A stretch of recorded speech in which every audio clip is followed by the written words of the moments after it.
Welcome back, everybody. It's seeding time. Today we're sod seeding our forage oats. I've got Isaac Quick Cut, a custom operation from Southeast Manitoba. They're putting in our oats for us. Harold's running the drill there. That's a John Deere no-till drill.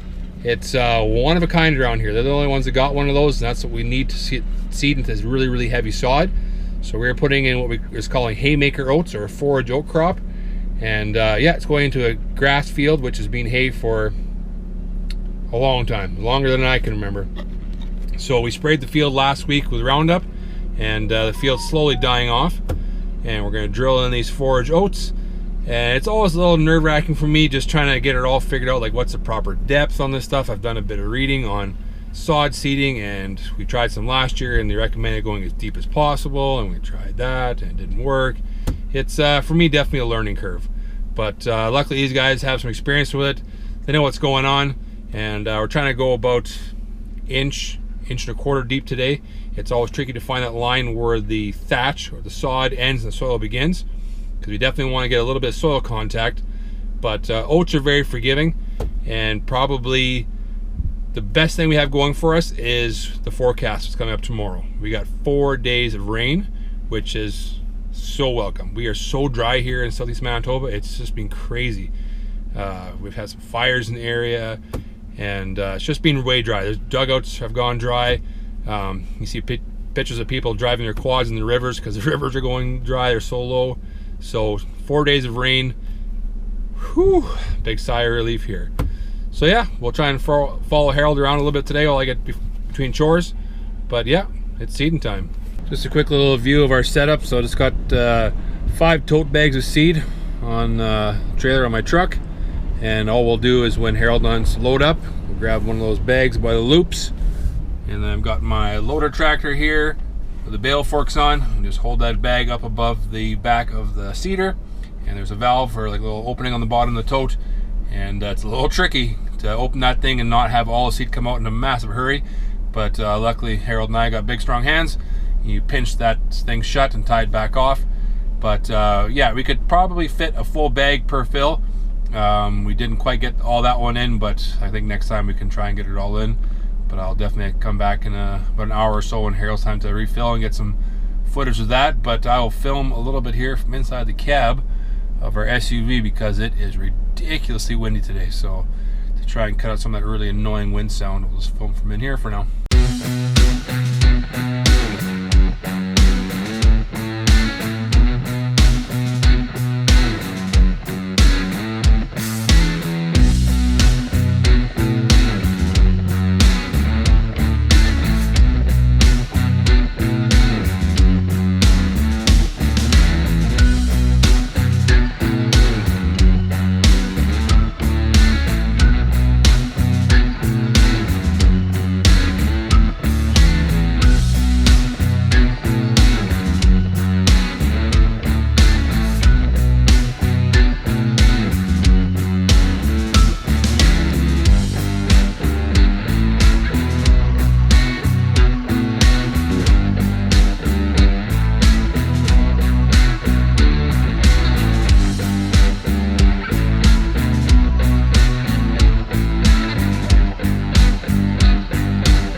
Let's feed some cows.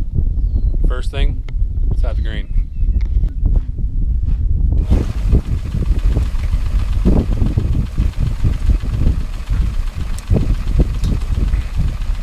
And some palm fat.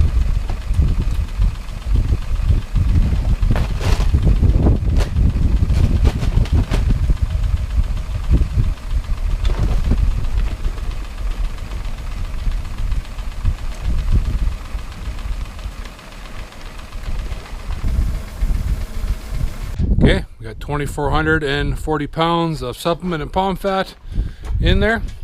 Let's Fire up the old 4440 and go load the rest of our stuff.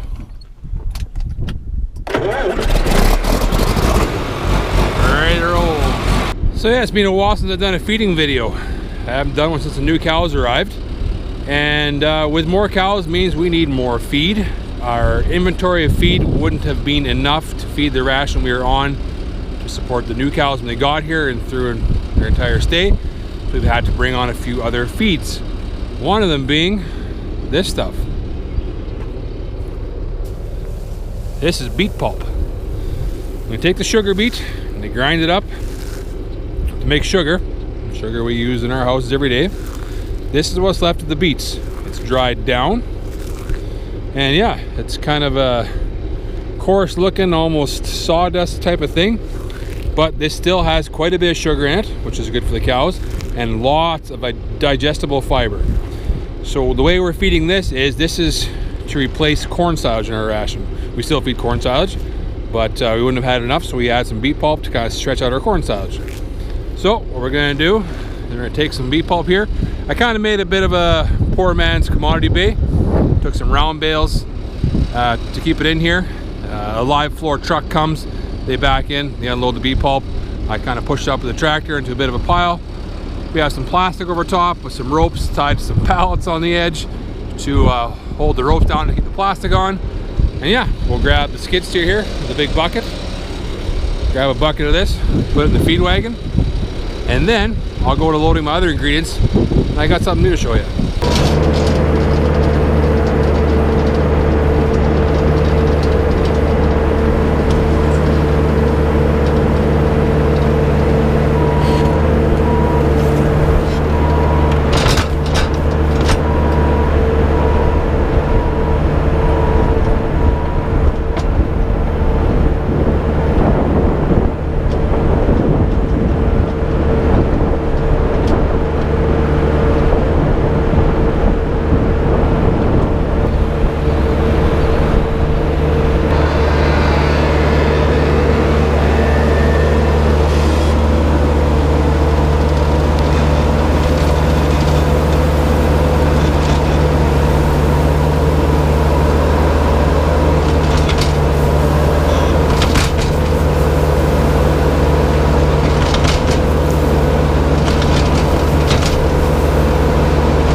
So yeah, as for the rest of our ingredients to go into the mix for the milk cows, we still have our grass hay. We bought a bunch of extra bales of that to carry us through. That grass hay. We also purchased some alfalfa hay in these big squares. This would be a nice addition. Just adds a little bit extra protein to our ration. So this is the first cutting alfalfa. It's a little coarse, but mixes up in the mixer real nice. And of course, our corn silage. We're getting near to the end of this bag, and we have one more 250-foot bag left. Hopefully that will last until new corn comes. And yeah, I always learn lots of stuff on YouTube. Some of you may know it, some of you may not.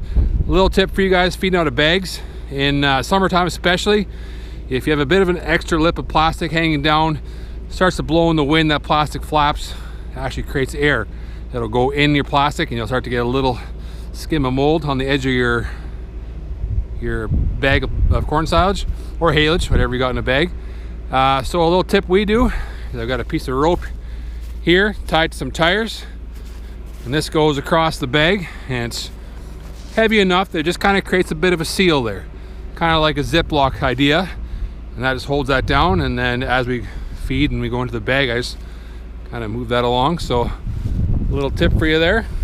But yeah, and then the newest addition to our feeding fleet, something brand new. I bought a grapple bucket for the skid steer. Now this has been a long time coming. I've wanted one for a long time, and I finally got one.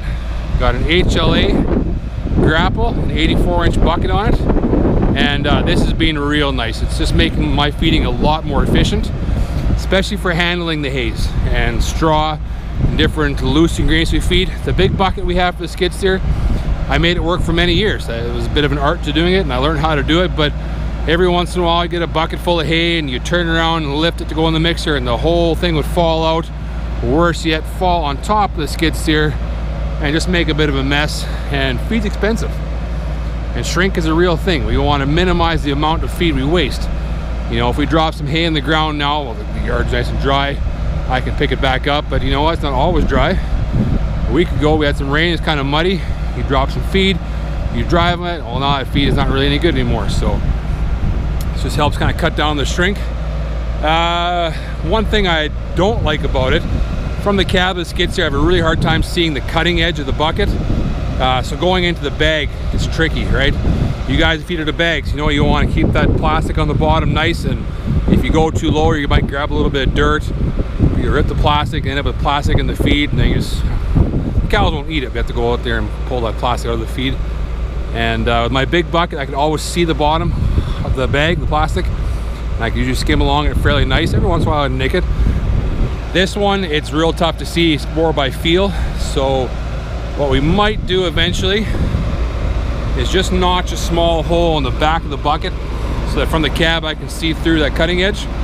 But, and you know what, just time. It'll take time for me to learn the feel of it and how it works. But so far I really like it. It's incredibly fast. It's more of a bobcat thing. I haven't figured out yet if I even can slow down my auxiliary hydraulics. So that thing opens real quick. So you got to kind of feather the little trigger that runs the auxiliary. Because if you just click that button over real fast, that grapple will slam shut. And so it takes a little bit of getting used to. But yeah, that's been a real nice addition to things here. Anywho, enough of me yakking. Let's turn the PTO on. Let's get some hay loaded, some corn stalks loaded, get some cows fed. They're hungry.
seated the grapple, put the corn silage in. With the grass hay, it's very bulky at the start, and he saw me load it. I spilled a little bit, had some kind of hanging over the edge. It does eventually make its way back in there. But yeah, it takes about 10-15 minutes for that hay to kind of grind down, and then it'll kind of shrink back into the tub. Okay, let's go add some weight.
Cows fed.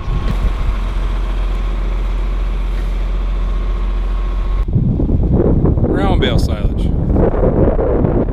Something we've done every year. Right now this is second cutting grass hay from last year that we were feeding to our young stock and our dry cows.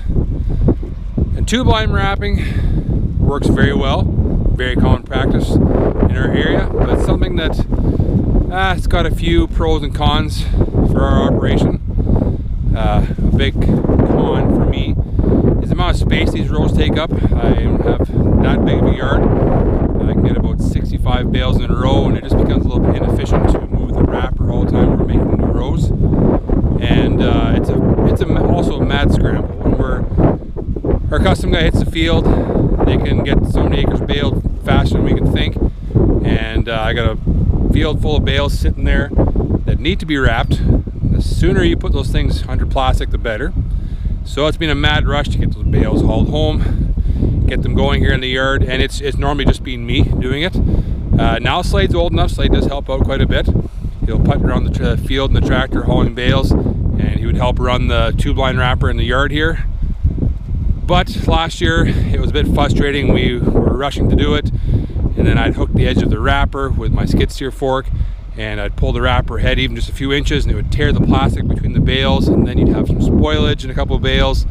Like I mentioned earlier in my feeding, while I was feeding, shrink is a real thing. Feed waste, I have to minimize that at all costs because I have, you know, just enough feed usually every year, and feed's expensive, so we want to make sure that every bale gets used. So we want to make bale silage. We don't want to chop our grass and our forages for silage. The corn, we chop and bag that. That's awesome.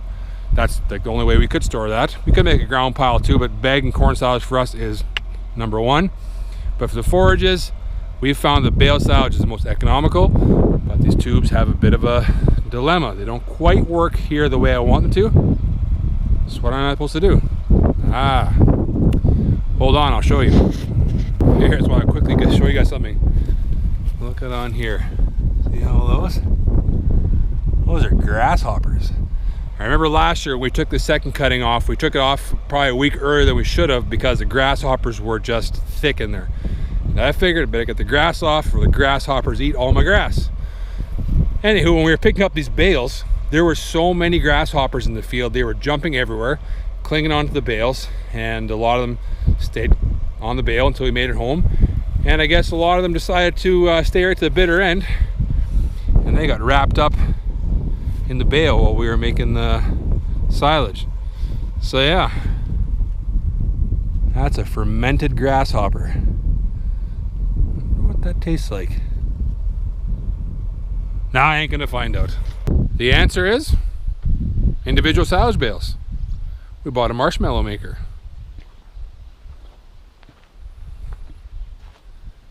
is an Anderson RB 580. So a thought here is, not the thought, this is what's going to happen, is I'm going to tow this in the field with our tractor. I'm going to follow the custom baler, and I can load myself. It's got a loading arm. Flip the bale up onto the table. I'll wrap them, and yeah, that way I can just follow him along. I can get them wrapped in short order after they're baled, and then the bales can sit there. I mean, we'll plan to haul them off the field right away, but if they sat there for a day or two, there's no big rush. The feed is wrapped, preserved, and then we can take our time and get them hauled home. So yeah, there'll be a video coming up soon because fall rye is getting cut next week. So we will be baling and wrapping next week. We have also bought an Anderson bale hugger that goes in the front of the skid steer for unloading the trailer in the yard. And we have an older bale hugger that goes in the front of our John Deere for loading in the field. So that will all be in future videos. But yeah, pretty excited. This is the first piece of field equipment or harvest equipment I've ever bought. So it's exciting. Got to learn how to use this thing today, but should be fun. That will conclude it for today's video. See you later.